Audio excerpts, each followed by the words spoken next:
in brightest day, in blackest night. All other podcasts tremble in fright. Losers cower before the power. Oranges lust and blues you can trust. Indigos feel and white ones heal. Yellow scare and green ones dare. That sapphire love and black hands glove will rock your foundation without hesitation. Jim and Mars face evil's might. Respect their power, for they'll make you see the light.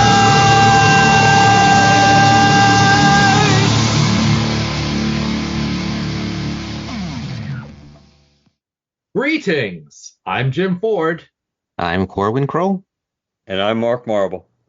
And this is most likely the LanternCast. Episode 590. And tonight, what brings us together for this momentous occasion?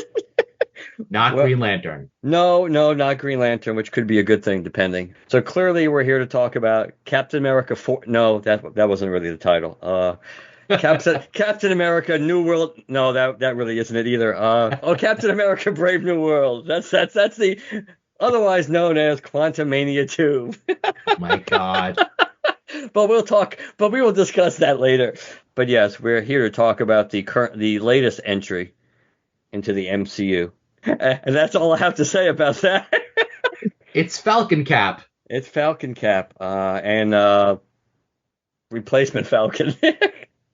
Yes. Joaquin. Yeah. Right. He definitely had a name. Yeah, he did have a name. All right.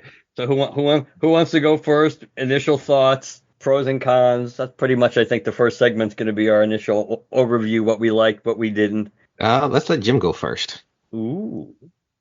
Okay. Well, if I'm going to go first, then I'm going to give like a really, really quick overview of this movie, just in case anybody hasn't seen it or hasn't watched any trailers for it or doesn't care or anything.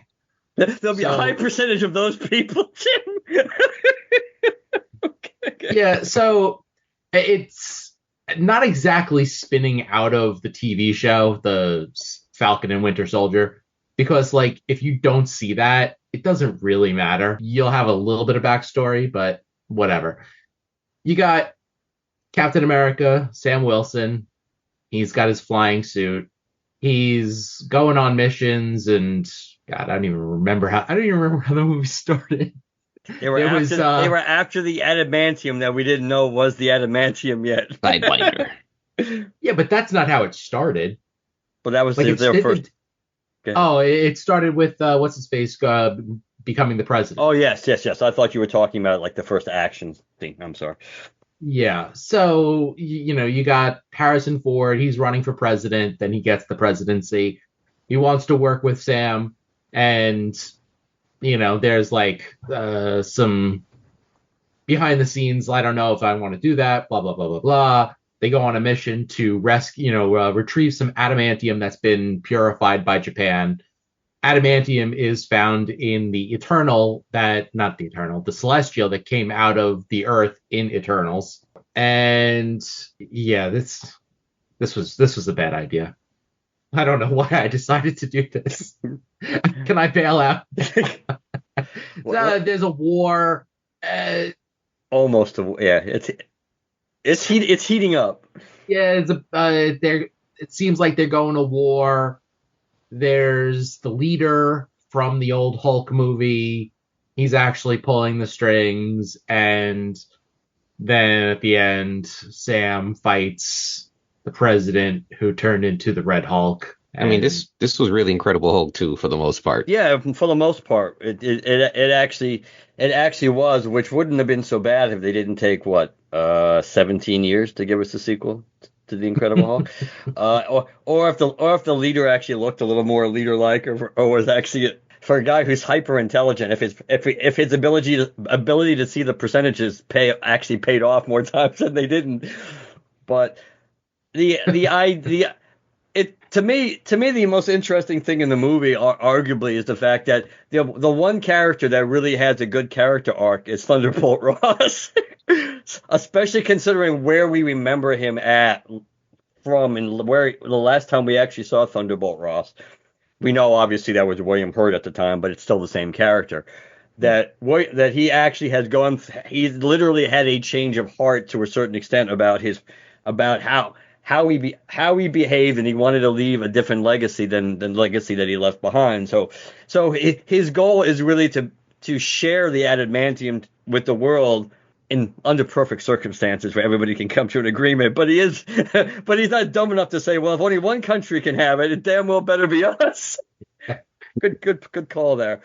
But he's being manipulated by the leader because the leader helped him with his heart issue that was failing.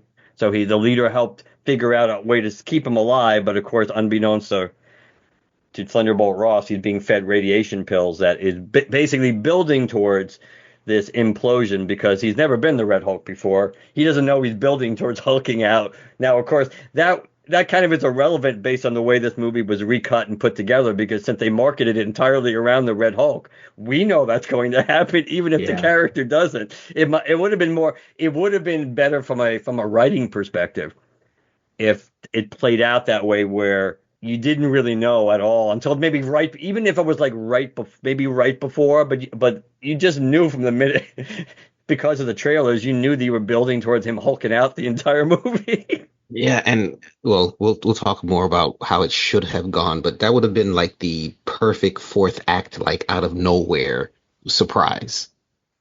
That could have been huge if they would have pulled it off properly. But well, we'll get into the failings of the movie. Let me let you finish. Sorry. Yeah. So like Jim said, the leader is basically he's mind controlling people into doing what he wants, including Manchurian candidating Isaiah Bradley and other people to not really kill Ross, because he doesn't want Ross killed, even if he could kill him.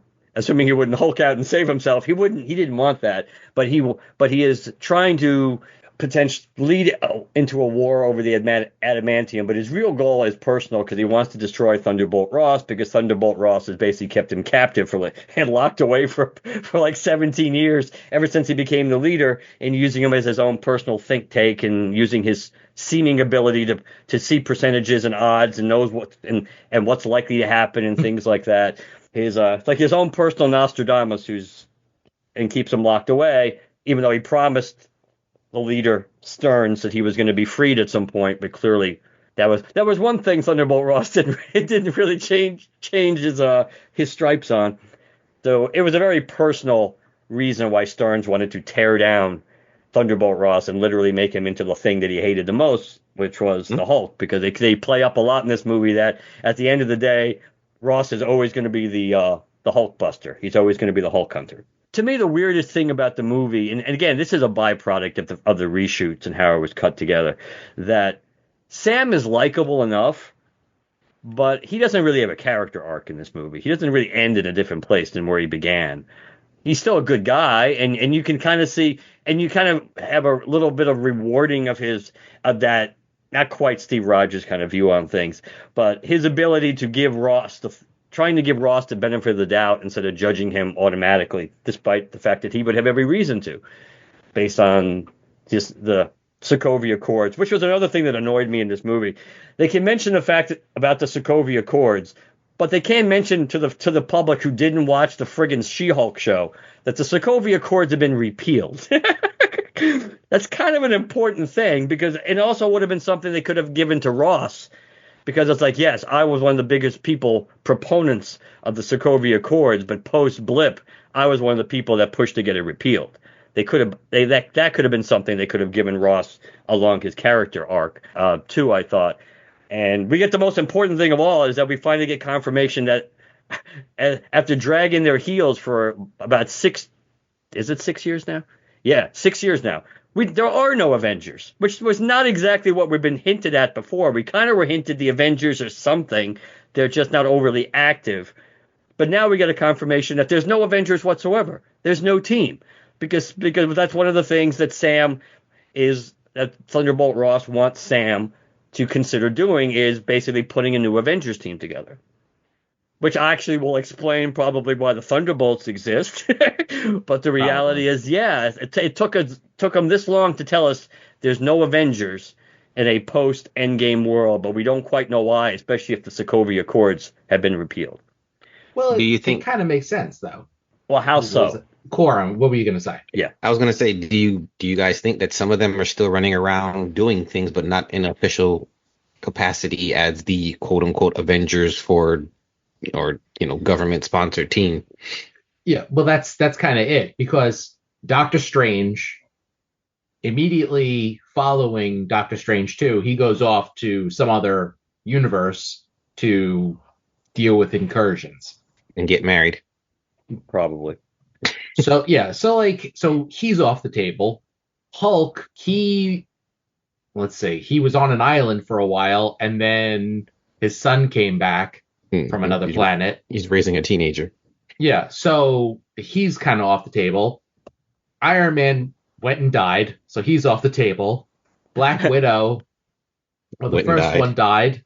The second one is, she's doing her own Black Ops whatever bullshit behind the scenes.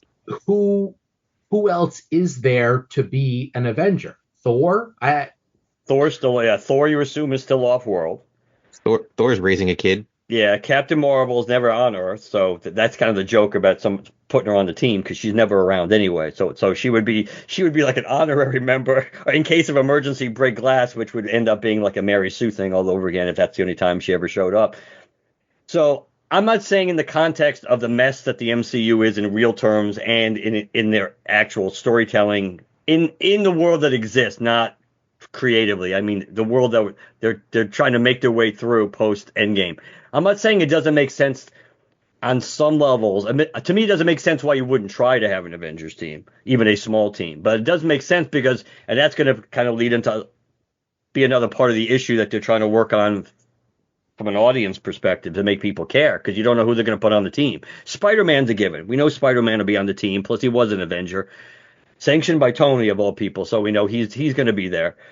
Nobody, they keep dissing Rhodey left and right, so who the hell knows? Rhodey. Oh God. Clint is retired mostly and going deaf, so if there's going to be a Hawkeye on the team, it'll probably be Kate Bishop, which could work. Here's our Green Lantern tie-in, because if they put Yelena and Kate Bishop on the team, then you have the second gen Black Widow and Hawkeye carrying on the Green Arrow, Green Lantern tradition. You go from Ollie and Hal to Connor and Kyle. So plus they're like the only two characters in the MCU that have been introduced in phases 4 through 5 that have fantastic natural chemistry and have a real relationship that was kind of like born, that we saw born for the first time. So that would be kind of smart for them. They'll probably put Shang-Chi in the team because we haven't seen him in 4 years. Yeah, he's a definite. Yeah, I'd say I agree. I think he's a definite. But to me, that was just the way they dropped that, because that's not the impression they kind of were giving. Mysterio seemed concerned the Avengers might show up in London. We know they threw in that stupid BS just to try to sell tickets in the Eternals when I think it was Sprite saying, who do you think is going to lead the Avengers now that Iron Man and Captain Rogers are gone? So it seemed like post-Avengers, post-Endgame, at least functionally, there kind of was a team, but apparently that's like, it's almost like Jeremy Adams wrote this because it kind of answers one question but raises 4 more. Vision. But we don't know when is that show supposed to come out. It might be impossible for him to be put back together intellectually and a quote unquote emotionally enough to be viable to be in Doomsday. But he would be. I actually did think of him. He would be a natural based on a power set as well. But I mean, there's tons of people you could put on the team, and it's the MCU, so you can't say that they might. It's almost impossible that they're not going to stick Kamala on the team, and I like her. But I mean, they just need to go ahead and do the Young Avengers. They don't need to put them with the big boys. Well, yeah, and that's exactly it. The Young Avengers, they've been setting that up for years now, and after Agatha All Along, you have one of Wanda's kids. They're going on some kind of mission to find the other one. You have the Hawkeye girl. I can't think of names now. Hawkeye. Kate Bishop. Yes, Kate Bishop. Who else was there? There was, let's see, Patriot. Patriot. how Patriot was Isaiah Bradley's grandson right, which we didn't see at all. Which they in could have this given movie. that. Yeah, they could have put him in this movie.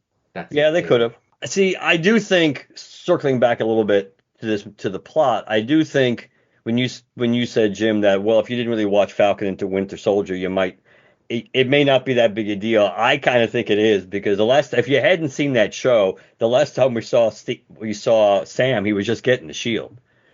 So Right. so him getting the suit, his ability to use the shield, which is kind of like based on physics, makes no sense that he's not a super soldier, that he can do that the same, in a functional way, the way Steve did. We saw how difficult it was for Happy in Far From Home.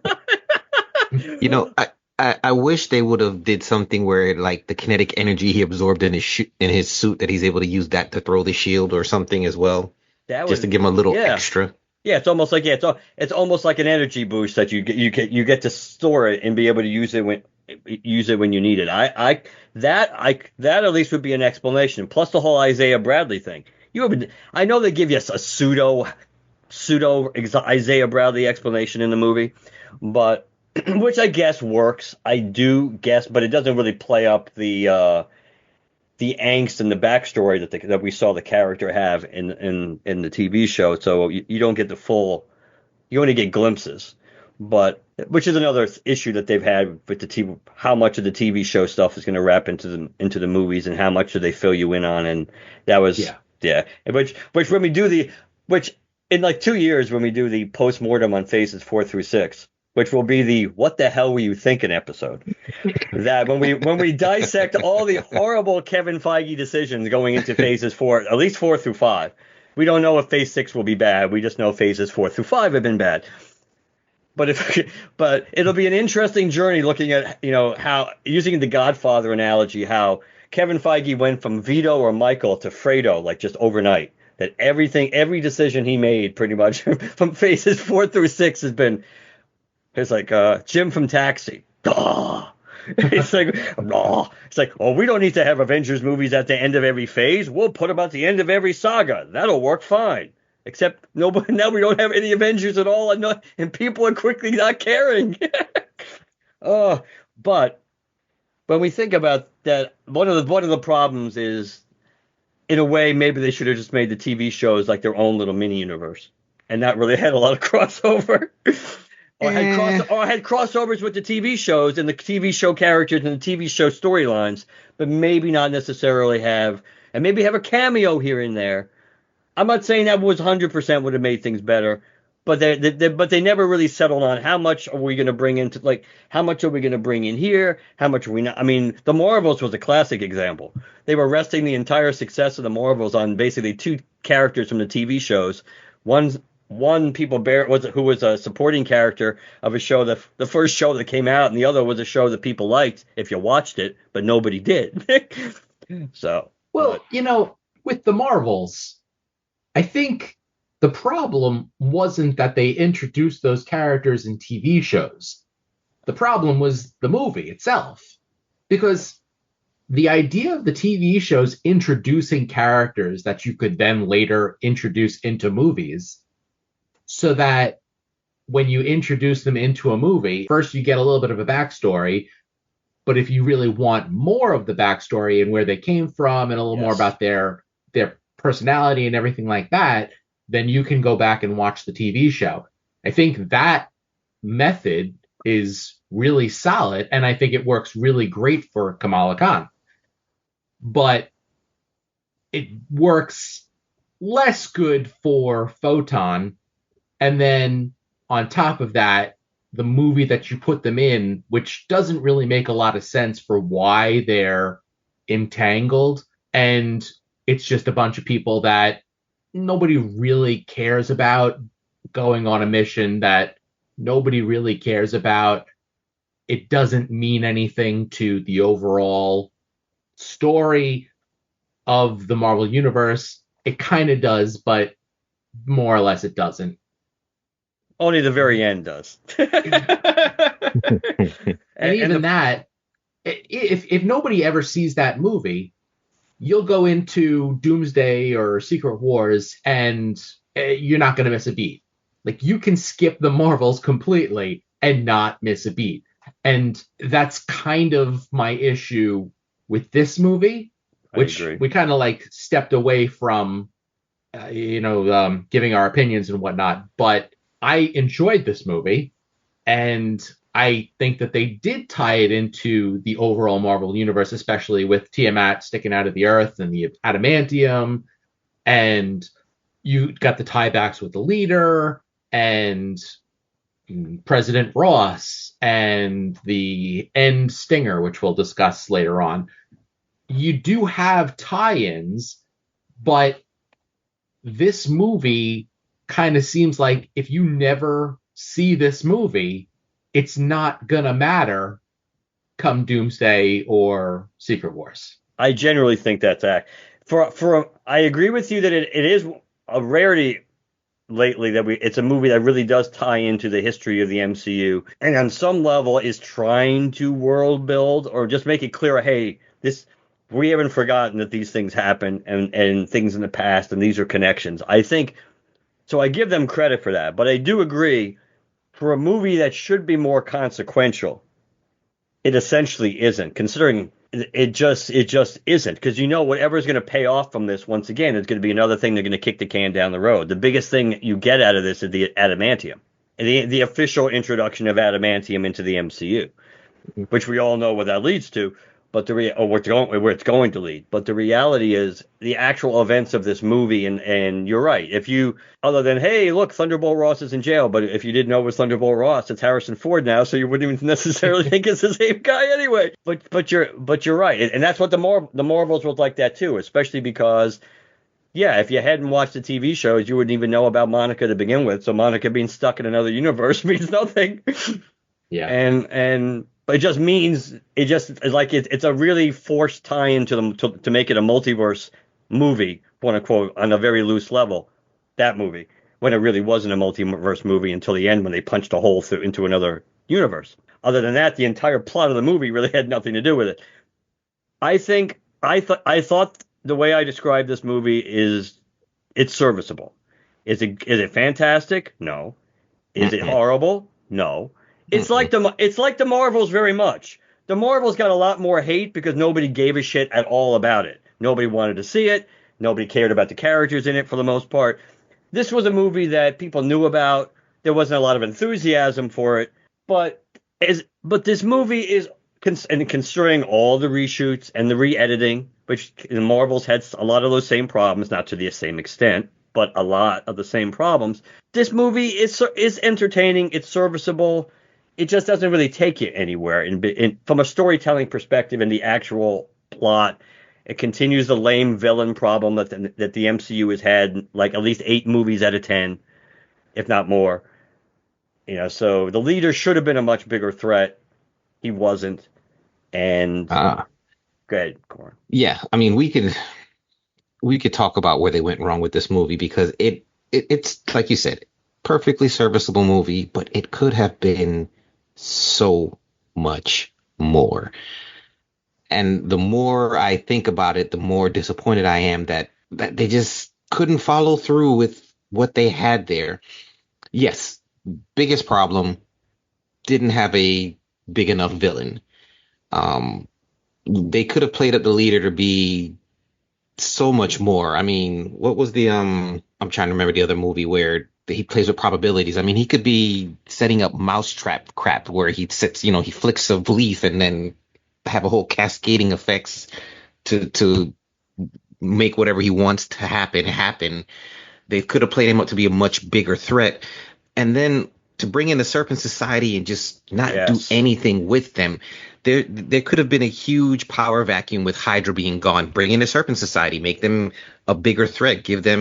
Give Cap and Falcon and even Isaiah at some point something that they have to come together to deal with. And as I said earlier, right at the end of the movie, just throwing Red Hulk out of complete nowhere and surprise everybody. But biggest problem, lack of a villain. They could have done so much more to make something big for Cap to deal with instead of, leader here having a grudge. It it's frustrating because there was so much potential they could have played with and done something more with. Bringing Isaiah Bradley in for the last third act to, actually do some fighting. Hell, have him be the one to bring Betty to Red Hulk to get him to calm down or something. Make the leader threaten her uh, when he's doing a conference to really piss him off and make him change, with Betty being in danger and of all people, Isaiah Bradley going to save her and then bringing her to where they are with the cherry blossoms at the end of the movie to get him to calm down.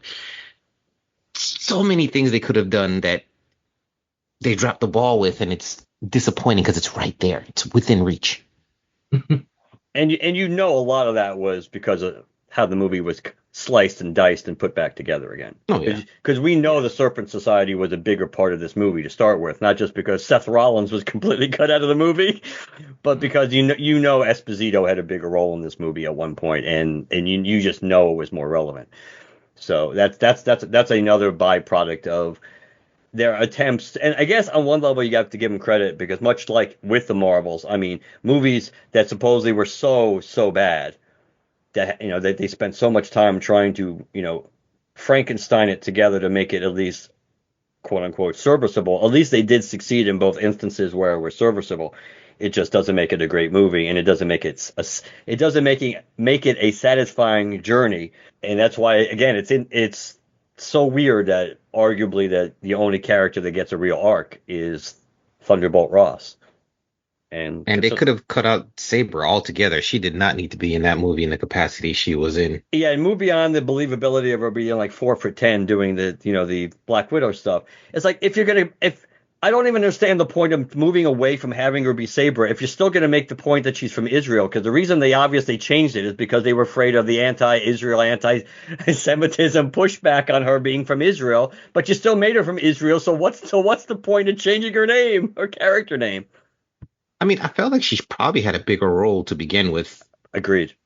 And they reduced it. At this point, they should have just cut her out. But one thing that kind of bothered me, because it reminded me of our lamp shading discussion last episode, the fact that Sam has to constantly remind us, oh, I should have taken the super soldier serum. Because in a way, it's like the audience is already like well aware that you probably should have. But bringing it up all throughout the movie, even after Bucky kind of gives him the pep talk and says, well, you really didn't need it, Sam. Then he's fighting Red Hulk. I should have taken it. That's the one that was probably the funniest. He's like, damn, Bucky lied to me or whatever. That was probably the best one out of all of them. Relying entirely on Wakanda technology. Yeah, I don't know. It made sense that, they made this whole thing that he's just a regular person that, everybody else can aspire to be, not having the superpowers and stuff. I could see the angle they're trying to play there.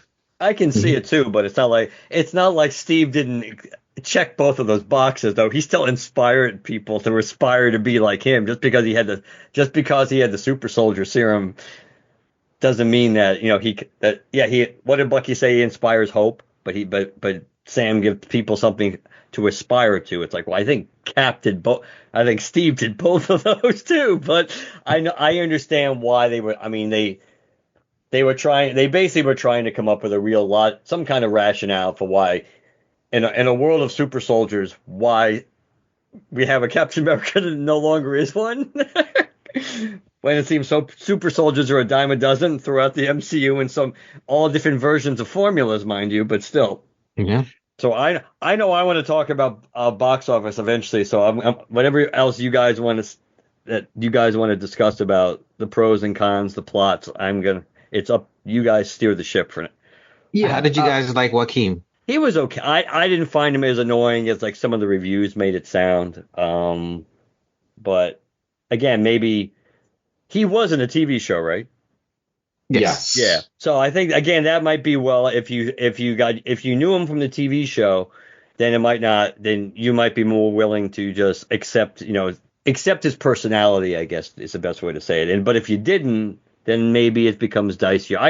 I thought he was fine. I thought it was good, kind of going from being from the student to the teacher kind of thing for Sam, having somebody like that. So yeah, I didn't have a problem with him. Yeah, he was likable. What were you going to say, Jim? Oh, I was just gonna say that overall, because we never really gave like our full opinions on whatnot. I did like it. I actually really liked it, and the reason is because I never cared about the Falcon as a character. It just it always seemed like you're trying to give us a character whose basically his only ability is that he can fly. And meanwhile, over at DC, we've got Superman who can fly and has laser vision and has super strength, and the list goes on and on and on. So why should I care about somebody whose only ability is flight?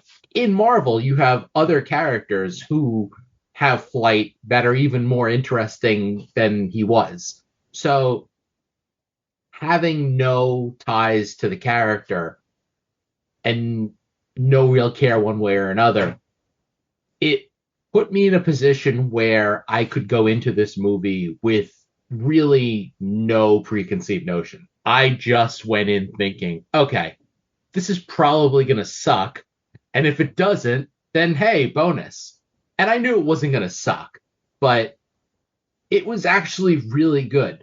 And one of the things that I actually love about Sam as Captain America is how he uses the wings. Because I give no thought to this character otherwise, I don't put any thought into imagining what a fight scene would entail with this character. So all of the fight choreography where he's actually utilizing the wings, to me, is incredibly innovative. It's fascinating. It's fun to watch. It's cool. It's just great. I love how you've got the vibranium, so it's the typical wing choreography, but on top of that, it's storing the energy and dispersing it. And then when you get down to the battle with the Hulk, you would think, okay, how is he going to survive? And it's it makes a compelling argument where he would easily die if they were actually fighting to the death, but he's able to hold his own in the battle because of the tech that he has and because how he's using the tech. And then when it comes down to it, he's able to get through to Hulk with his words, which is where he kind of shines, I think. Or even when he's using his wings to slice things with that energy, that was good. I like that. Yes. Yeah. That's about it. That's all I wanted to say. All right, then I got a quiz. If you choose, I have a mission. If you choose to accept it, no, it's real easy, gentlemen. But still, Here we go. here we go. And standing before me now is the list of the. It's actually a list of 11 movies, but we're only going with the top 9 for a reason. This is the list of the 9 biggest second week drops in box office in MCU history. So your assignment, gentlemen, is after I read these movies off to you, tell me what the common thread is. Ready? I'm not going to give you the percentage drop unless you want it, but I'm going to go in the order the order of the biggest drop down to number 9. So we have the Marvels, Ant-Man and the Wasp: Quantumania, Captain America: Brave New World, Thor: Love and Thunder, Oh, Black Widow, Spider-Man: No Way Home, with an asterisk which I want to discuss, but technically still accurate, Doctor Strange in the Multiverse of Madness, Black Panther: Wakanda Forever, and The Eternals. So what do they all have in common? They're the last 2 phases or so. yeah. You are correct, sir. and the other two there's The Eternals dropped 62%, and technically it's tied with Spider-Man: Homecoming and Ant-Man and the Wasp. The thing about Ant-Man and the Wasp, which makes Quantumania even more pathetic, is the fact that before there was a Phase 4, Spider-Man: Homecoming and Ant-Man and the Wasp have been the 2 biggest drops in MCU history in week 2. So you had Ant-Man and the Wasp: Quantumania that literally opened up had almost like a $40 million head start after a President's Day debut. It was ahead of Ant-Man and the Wasp of about $40 million. And it was chasing a movie that was one of the worst droppers in MCU history. And it still ended up making less money than it during the rest of its run. That tells you how bad Quantumania was. It had it was like the Bizarro. It was like the Bizarro version of Guardians 3, where Guardians started off so far behind Guardians 2, but held so well it actually made up a little of the original deficit. This Quantumania was so bad that even with a $40+ million head start after 4 days, it ended up still making less money than Ant-Man and the Wasp, and that movie still had a lousy drop in week 2. But so yes, Brave New World is very much Quantumania 2 based on the way it's overall performing, except it's percentage-wise it's very similar. So, and other than Deadline, which I found fascinating too, because Deadline was the one major trade to try to drink the Disney Kool-Aid and try to spin how the big whopping 2% difference between the 70% drop off of Quantumania and the 68% of Brave New World really was something important. Despite the fact that they literally said in the article that paraphrasing slightly, but it still was the point, that concerning it was a movie that was poorly reviewed and nobody really liked, that they would take a 68% drop. It's like, gee, if it was reviewed well and people liked it, it wouldn't have dropped 68%. Yeah. But with the asterisk being, and this is why I want to go back to this, Spider-Man No Way Home dropped 67% in weekend 2, but people never talk about the fact that it got a double whammy of bad luck, even though Marvel did this on purpose. They could have avoided it. It had Christmas Eve and Christmas Day both fall in its second weekend. And that's ultimately, if you look at the numbers, that's the reason why, because it lost its Friday night business because it was Christmas Eve, and it lost its matinee business because it was Christmas Day. If you look at first Sunday to second Sunday, No Way Home held really, really well, and that's why it held going forward. But yeah, correct. The thing, these movies, those 9 I listed, they all are from phases 4 and 5. Yeah. Oh my God, and Black Widow, we know Black Widow would have had the asterisk is a lot of the Eternals and Black Widow would have made a lot more money overall if there had not been COVID, and they didn't come out during a COVID recovery period. That doesn't mean it would have held any better.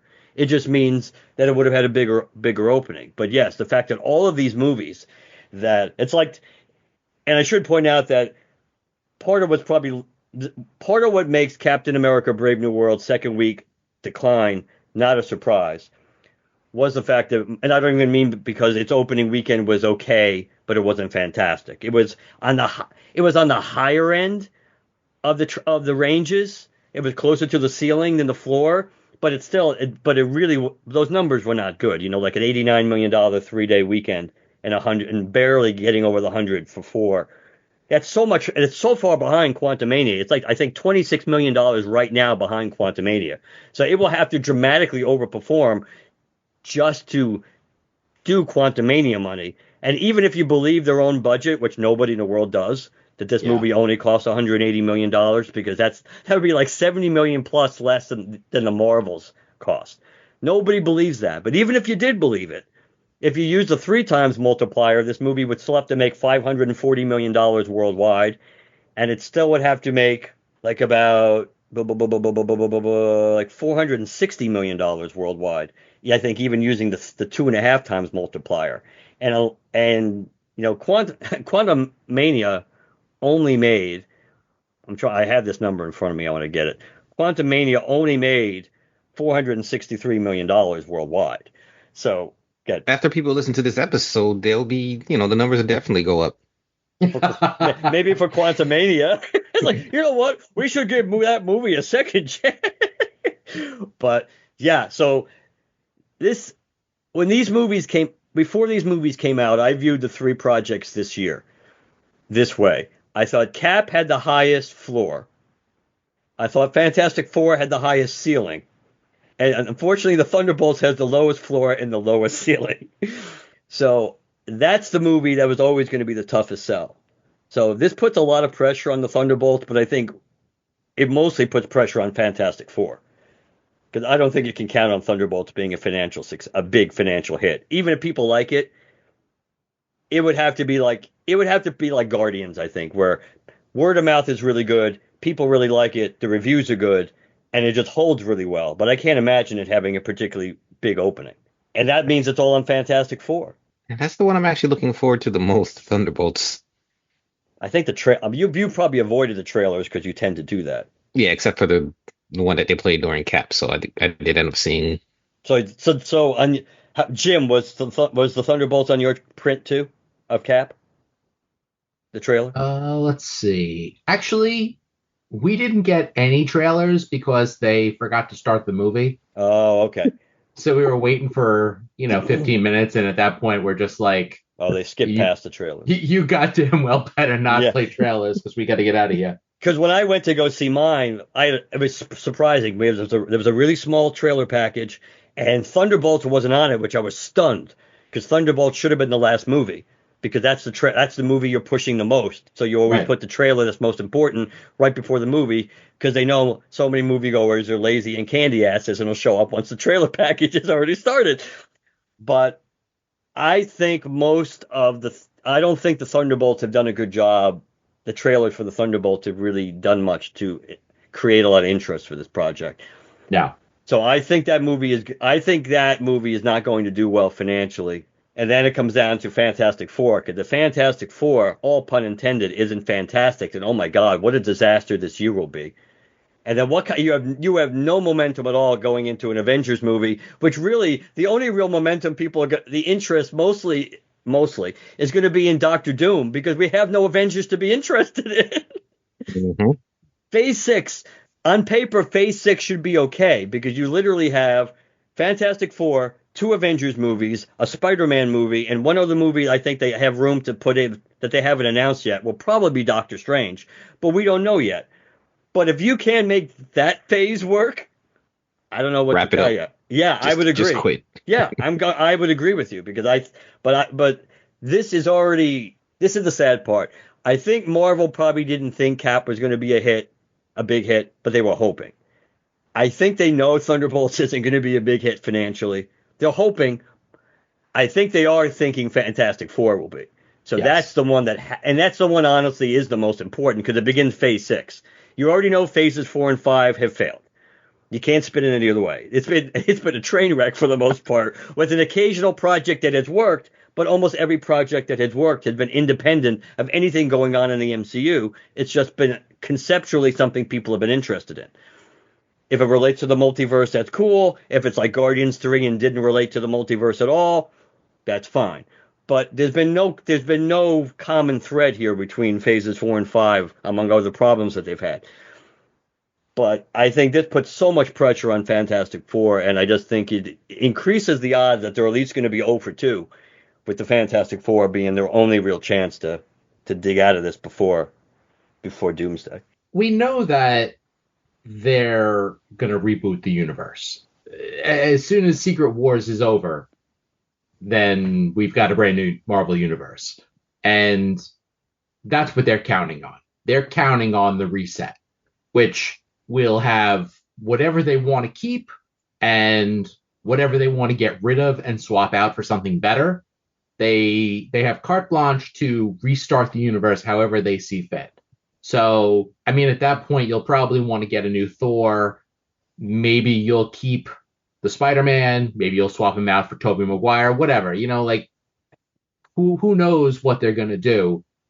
But after Secret Wars, all bets are off, and they can restart and go for a new Iron Man or whatever the hell they want to do. Focus on the X-Men and just give us our 7 or 8 years of X-Men movies. Well, that's almost guaranteed to be the next saga. The Mutant Saga almost is guaranteed to be the one that's going to start with Phase 7. I think that I don't know. I from what I heard, that's what they're aiming. But even if not, if they kick the can down the road any further, they've already obviously made a mistake in kicking the Fox properties as far down the road as they did, considering, oh, we don't need those. Look what we got. Yeah, look what you got. Nothing. And if you didn't have Spider-Man, you really would have absolutely nothing. Because even though characters that you had that people liked, you gave sequels that were lackluster with Thor and to a lesser extent Doctor Strange. We know how you feel about Wakanda Forever, Jim. So they really have not exactly hit the ball out of the park very often. So I think they're going to do that. I think they're setting into the adamant. I mean, I don't see why they would have already given us the adamantium intro if they were not going to start building towards that sooner than later. Well, Um, the thing about the adamantium is, like, we know that they have like a tiny little amount that's been purified from Japan, and they're mining it and they're trying to purify it, but clearly it's a lot of work. So if we're hurtling towards a Secret Wars where we're going to rebuild and get a brand new Earth, then in whatever this new Earth is, that Tiamat is not going to be there anymore. I would be surprised if Eternals and Celestials are in the new Earth, but I think that whatever adamantium goes into the next universe is going to be whatever they can harvest from it right now. And that's why in the next universe, it'll be that much rarer. So that maybe you'll have a Wolverine with an adamantium skeleton and a couple of things here and there. But by and large, it's going to be very, very rare, unless there's like an asteroid or blah, blah, blah, whatever from space. But I think that because if they were to mine that entire celestial for adamantium, then basically everything could be made of adamantium. Oh no, And they're going to make it rare. They're still going to make it a rare thing to purify and get a good working dose of it. yeah, but based on the size of the celestial, and we don't know if is it pure adamantium all the way into the earth, whatever. That's a lot of adamantium, which means, and they want to use it as this wonder drug that's going to be used for like literally everything, including our food. Like, go get yourself an adamantium burger from the restaurant. my teeth. They want to be showering at adamantium in this universe, and then it's not special.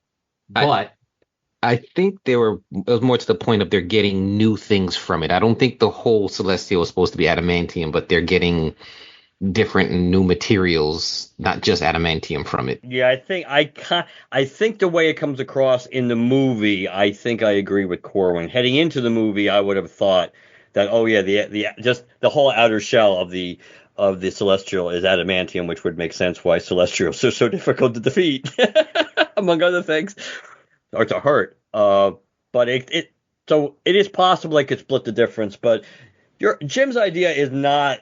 It does make a certain amount of sense depending on how things get rebooted and how the how the Earth gets put back after Secret Wars. That it's possible. Well, hey, there was a stash of adamantium that somehow survived, or it gets taken into Battle World or whatever. And then when when Earth comes back, guess what? There's not even a celestial sticking out of the Earth anymore. Oh, thank God we got that little reserve of it. Maybe what was that samurai from the Wolverine 2? Silver Samurai. Silver Samurai. Maybe they coat his entire suit in adamantium, and then he gets to go to Battle World, and then he dies, and then that's the amount of adamantium that they have left in the universe. Anything's possible. I'd be cool with that. But yeah, so now we have to wait and see what Thunderbolts does. Yeah, I am interested, but I'm interested because I like Yelena, and I'm interested because I like Bucky. And after that, that's pretty much it. Aw, you don't like Red Guardian? No. Red Guardian to me is like radiation, much better in very small doses. And I think I understand David Harbour. It can be likable in many roles, and I understand. And I do openly admit he and Yelena. Well, to be perfectly honest, Florence Pugh has fantastic chemistry with anybody at any time because she's that good. But they do have a very nice, father-daughter, relationship. Oh, it's 2025. If she wants to be a son, let her be a son. But I think it might be all right in that movie. It might. I mean, and obviously, like in the stupid What If episode, seeing Bucky interact with Red Guardian could be somewhat humorous. That was one of the better episodes of that series, yeah. Which was it wasn't saying much for the final season at all because that was atrocious. But John Walker, again, that's another thing. If you didn't watch Falcon and the Winter Soldier, you have no idea who John Walker is. Even if you did watch and if you watched all the movies, we haven't seen Ghost since like 2016, and I don't think many people care. You haven't seen Taskmaster since 2021, but nobody cared either because they hated what they did to that character. Even though she's the one that's probably going to die. If you're going to bet the farm on which one is going to be killed off fast, it'll probably be Taskmaster. Good, and bring the real Tony Masters in. But yeah, so anything's possible here. But I just don't see that being a big. I just don't see that appeal to the mass audience. I want it to be good, but I don't know. I think that was always a shaky project.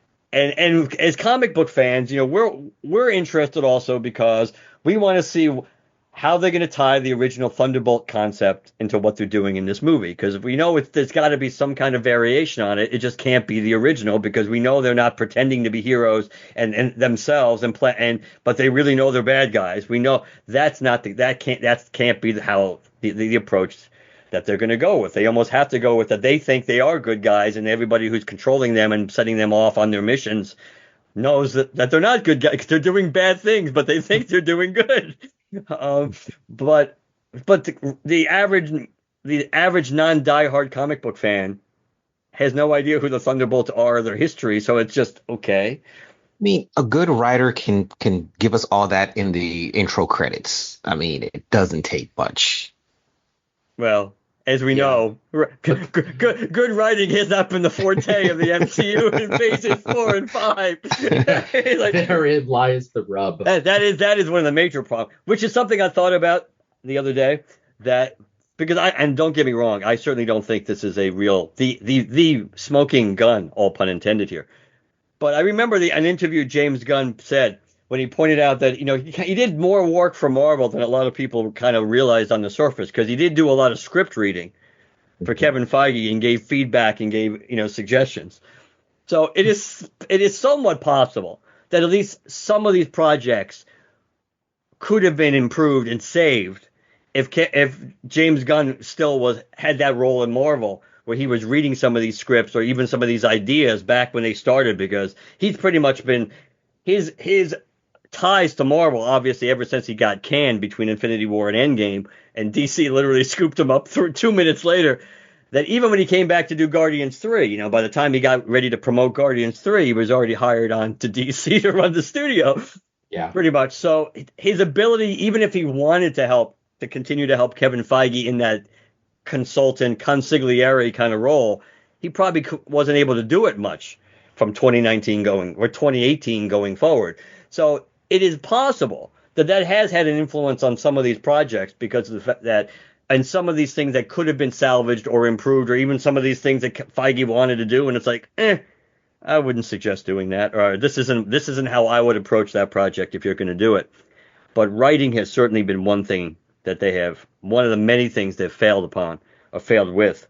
So, yeah, I agree. A good writer that's why it's going to be interesting to see what they do with Doomsday. Finish your thought. Sorry. No, my thought really was finished. Do you think that the creative committee that they disbanded was a bad idea? Are you talking about just the mostly the in-house writers they were using at the time? Yeah, like the comic creators they had giving feedback on. Well, I think if it's really true, and we've heard this, that in a way, more if you were a big comic book fan, that's not something they didn't want you really writing for them or writing their movies. If you were for the most part, obviously James Gunn is a comic fan, but I mean, if you were like really, if you knew the source material backwards and frontwards, that's not the person they really would want writing the. If that's really true, then that always was kind of a mistake. You can be too much of a slave to the source material, but having people, as we've seen, having people write WandaVision to never forget, having people write Doctor Strange in the Multiverse of Madness who never watched friggin' WandaVision. That's your basic, that's like the very least amount of homework you have to do. It's like you have to understand you're using that character in your movie. You have to understand where that character has just been and where that character was left off to really do a good job and to try to do justice to that character. There's too much of that going on in the MCU where one hand doesn't know what the other hand's doing anymore. I think whatever their approach has been, just generally speaking, has not worked. And I think, and it's also because Feige just has not, his blueprint was not, his vision for what he wanted in phases 4 and 5 certainly were not well well thought out. And I don't know if it's arrogance alone, I don't know if it's ego, I don't know, whatever. But it just, because remember, for the longest time, they kept telling us, oh, there's nothing wrong. It's just, oh, this is just like phases 1 through 3. People are just, they forgot what it was like when it started out.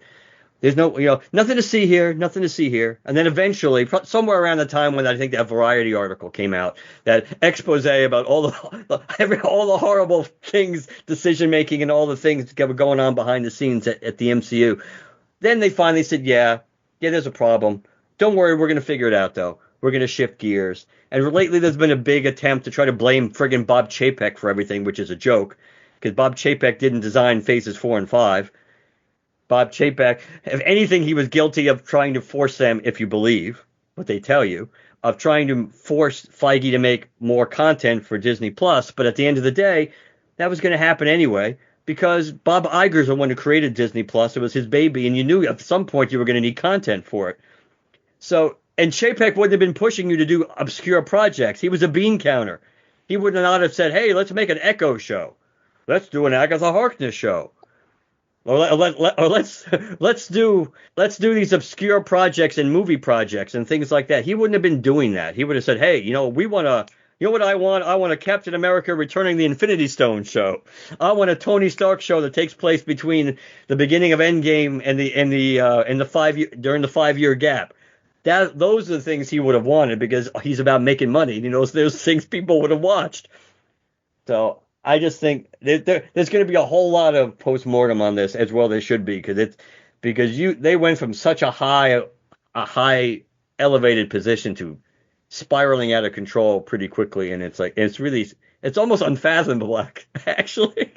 It does seem suspect to me that everything was going along like gangbusters, and then all of a sudden, after Tony Stark dies, they have a Spider-Man movie, and then everything goes off the rails, and it's like, we're going to give you this character, and we're going to give you this character, and don't expect to see any sequels for anything forever.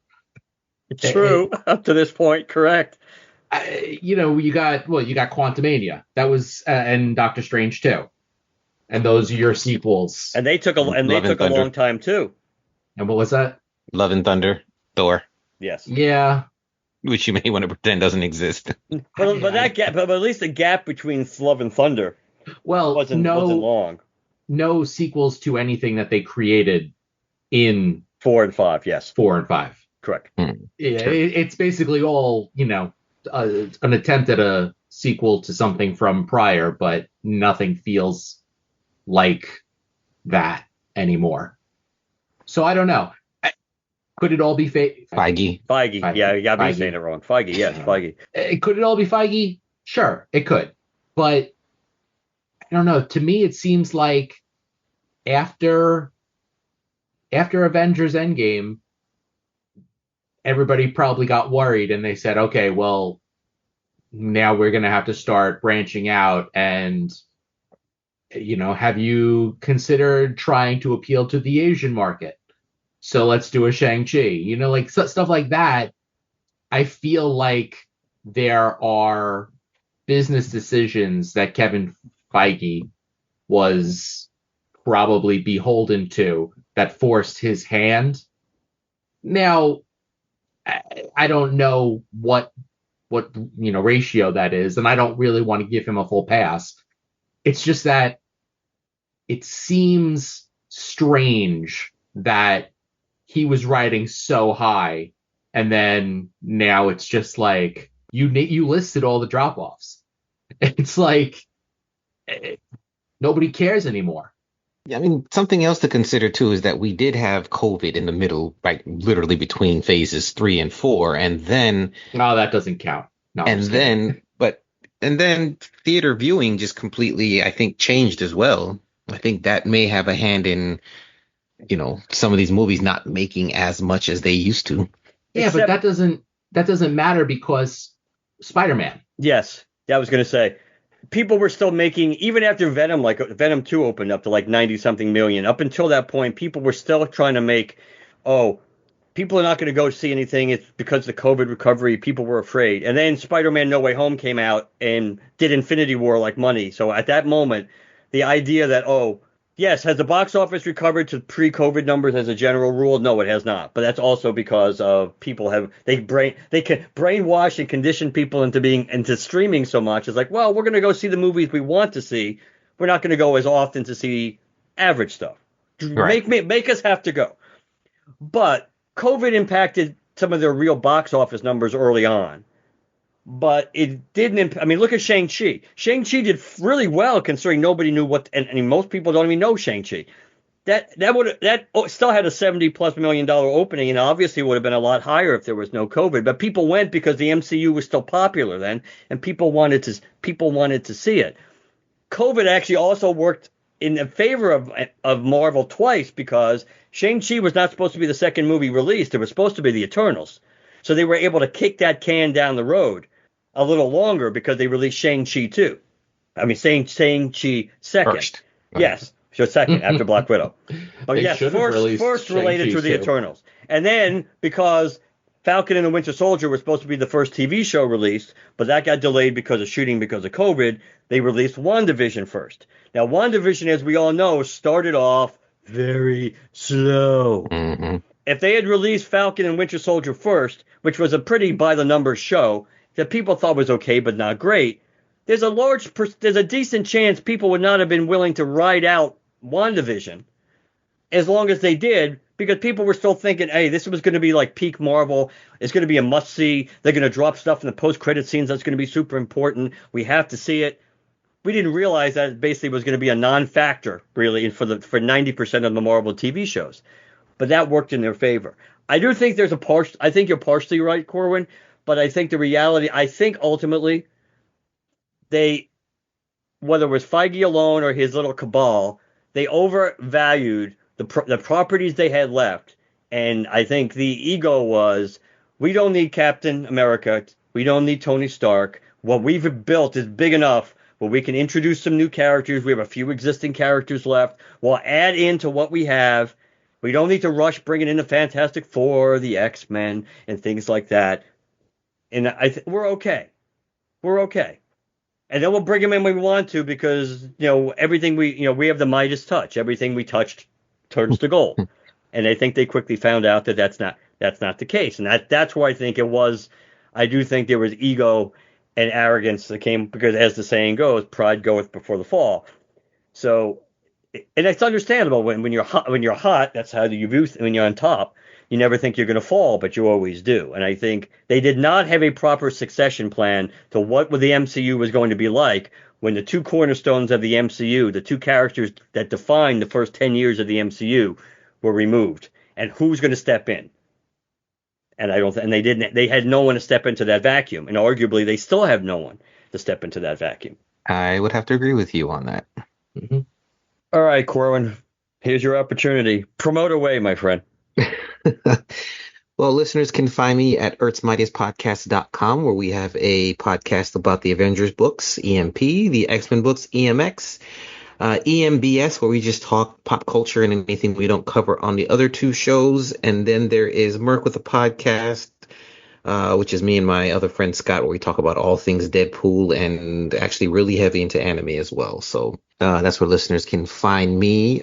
We also have a Discord server. Just head to earthsmightiestpodcast.com. You'll find a link there. And that's kind of where we've been spending most of our time. Very nice. I would ask Jim what he wants to promote, but other than a dance podcast, he usually says nothing. And I know Jim wants to wrap this up, so I'm sleepy, guys. I thank both of you for coming back on. This was a fun discussion as always. I'm sure we'll do another Marvel dissection sometime Yes. soon. Whether it's a Thunderbolt or not might be debatable. Obviously, it's pretty safe to say there'll be some episode on Fantastic Four, and let's see if we finally get to see Doctor Doom. I'm sure that would be the movie you would take to the bank. We'll at least get our first glimpse of Doctor Doom. Yes. So to me, that remains that's the Obi-Wan Kenobi. That's our only hope seems to be Fantastic Four right now for this year. I want to see how they pull off Doomsday though, because I think if some of the rumors are true, what they're going to do with bringing some of the existing actors back, but they're not playing the same characters, and it's like, I don't know if that works in their favor or not, considering we don't know how people are going to react to the Avenger team they put together. Yeah. People might actively be rooting for Doctor Doom and everybody working for him. Which will be like a parallaxian victory, so I guess we'll have to take it where we can get it. Again, thank you guys, and, well, good night, everybody. So long. Farewell.